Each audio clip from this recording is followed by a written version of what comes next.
Well guys, I want to drive around the block here in my neighborhood. I want to show you what happened. 4th of July weekend, we had some really strong storms that moved in, and it pretty much ended with 80,000 people without power. Now, we still currently don't have power in our home. Been 2 days later, and I get it, you know, they're out working, doing their best, get the businesses up going first, and you know, those with medical needs. But we had multiple trees that went down that took out power lines in our neighborhood. So I figured I'd kind of drive around here a little bit and show you some of what had happened. And you can see all the debris on the road. But I was picking a power washer up and putting it in my shed, and I looked behind me and the sky just turned black instantly. And the wind becomes so strong, I thought, man, it's going to take my little small metal shed that I have, you know, some basic little tools in. I had to shut the shed door real quick, and I took off back for the deck and helped my wife get stuff inside at the same time. So we get down here right around the corner will be kind of the first area where a tree went down. Now this tree went down, it didn't actually hit a power line. That kind of shocked me. But it was, as you can see the tree here, it was completely across the road. So we had to turn around and go back the other way to get out of here. But I can tell you right now, that's a pretty big tree. But some locals here, neighbors and whatnot, they've gotten together and they got that tree taken care of. And then just as I start to go around the curve here, this power line right here is sagging. It's up now, but this tree here, a limb broke off up there and landed on this line and held it down. And of course broke this. Now the power line that I'm speaking about that shut us down, I believe, is this one here at the top of the hill. What they did is this telephone pole broke. As you can see here, if I stood on the seat, I could touch the power line itself. But that pole snapped at the base right here. Let me see if I can get up there a little closer where you can actually see the damage there. You can see where it broke it. And then this is going across the road here. And that was caused by this tree here. And I've been saying for a long time that tree really needed to go. It needed to go bye-bye because it was rotten and decaying and going bad, as you can see there. I mean, that's a pretty good sized limb that come off of that tree that took out this particular power line. And I believe that's the one that shut our power down. Now I'll ride on down the road here a little ways. There was a little more debris from another one that I'll let you see. This is just our neighborhood.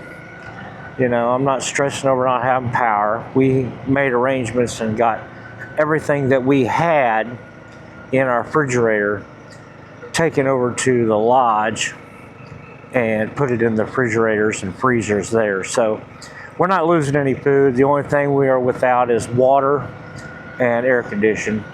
Now, we are fortunate enough that we live on the water, so if we needed to flush our toilets, we can go get a bucket of water out of the lake and then pour it into our toilets. This is another tree that was big, and as you can see, it was rotted out in the center. It needed to go bye-bye, but nobody ever cuts that stuff down.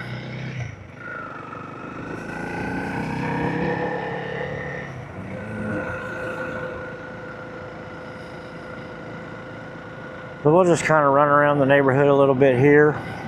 It won't be an extremely long video.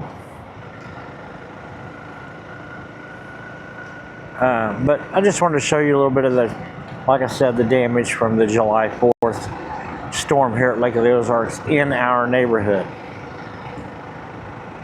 Now, I'm not going to roll around to all the neighborhoods because, trust me, 80,000 people were without power. And I would be driving around a long time, trust me on that. But we're going to go up here and go down the hill and back up the next one and show you where another tree went down. It didn't exactly affect the power lines like the one previous that I showed you did.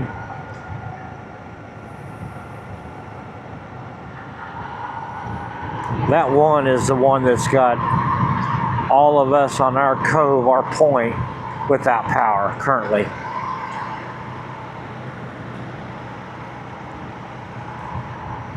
Now right up here on the left, you can see where this tree went down, right here. Now it crossed the road as well. It was a big tree. And these guys have already moved it so people could get in and out. All right, I'm gonna go ahead and turn around here. But that was a pretty good sized tree right there. That thing's at least a foot across it. So that's a pretty good one. Anyway, now I'm gonna go ahead and ride down Scenic here and see if they have any damage, if anything fell on their road. I hadn't been down here since the storm, but I figured I'd come down here and check it out. There's a few of us that are here all the time, and we have chainsaws, so you know, if you get one across the road, we can cut them up, whittle them up, get them out of the way, and so people can get in and out. But you still have to be able to have power, and we're kind of at the mercy of Ameren when Ameren shows up to make that happen for us, to get us the power back on. But most of us here are understanding that, you know, you got businesses that need to be up and running so that people can come to town and you know, get some water, or you know, whatever they need. They can cook on their grills, so because if they don't have power, they can cook on their grill and they can still eat. So we understand that. No stress on our part for that. Some of these homes still have power, but I know from that point on where that tree went down and took that power line out, that is definitely going to be a no power for us until they do get here. Like I said, I just wanted to drive down this road as well. Like a couple trees fell up there. I'm seeing some small debris on the road here and there, but not a whole lot. They're still working on excavating that those homes that burnt. I showed you all in a previous video.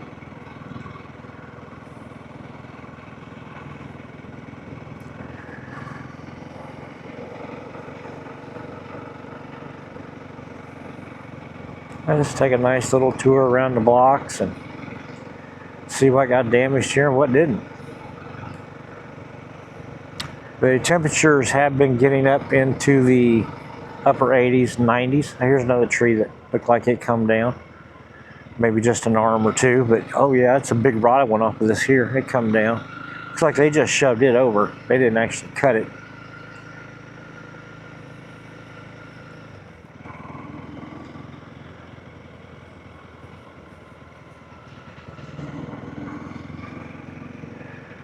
But as I was saying, the temperatures have been getting up into the high 80s, low 90s. So I know there's some folks that are elderly in some of these homes here that year round. So I know they're probably really miserable. It is miserable. We were very fortunate enough that we got to go over and stay at Sportsman's Lodge and Cabins there in Rocky Mount, Missouri. They never lost power. So he basically had 20 little mini motels that he could put people in, and he did so. He booked every one of them, took care of those local residents that needed a place to stay. So that was pretty cool. All right, so it looks like to me Scenic Drive is, for the most part, just one tree down, didn't affect anything. So those guys probably still have power. I know when we come through here last night, these guys, and their front porch light is still on right now, so I know they have power.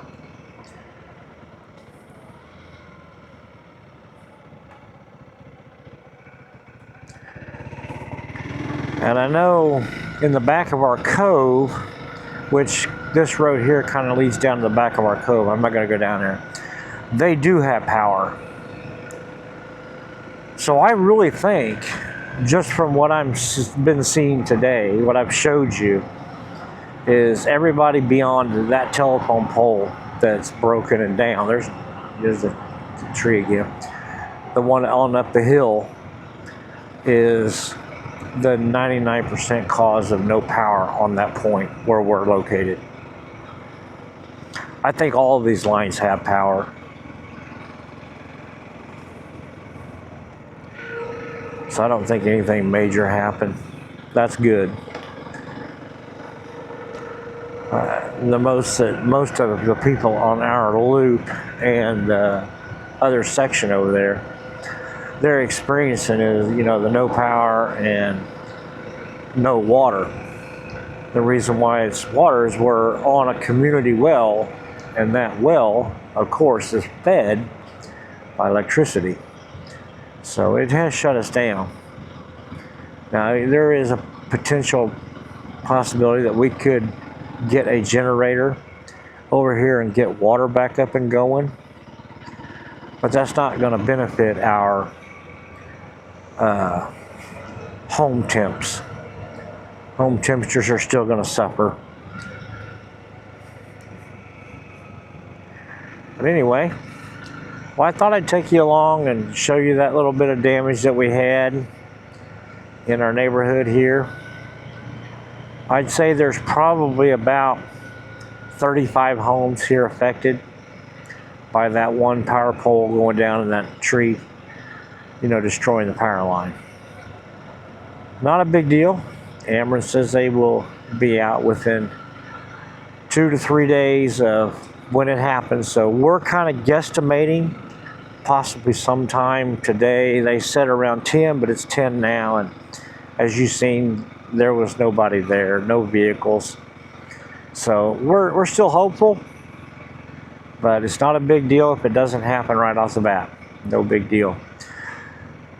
So again, as always, guys, I really want to thank each and every one of y'all for your views and, you know, getting those comments and likes on my channel. I really appreciate that. And just dealing with my silliness. I hope the videos are doing better. I hope the helmet mod that I've done has helped with the quality of the audio sound. I believe it has, from what I'm starting to see. I know there's still a few videos out there that hasn't done good, and those, they're going to start fading away as all the new ones start coming out. So again, as always, guys, thank you so much for watching my video. I'll put some links in the description and some links in the comment box below this video on the equipment that I use. And again, I thank you so much. Just hit that like button if you haven't subscribed and want to subscribe. If you want to see more of my content, please hit that button and notification bell, and you'll be notified when I get new content. God bless every one of you, and have a great day.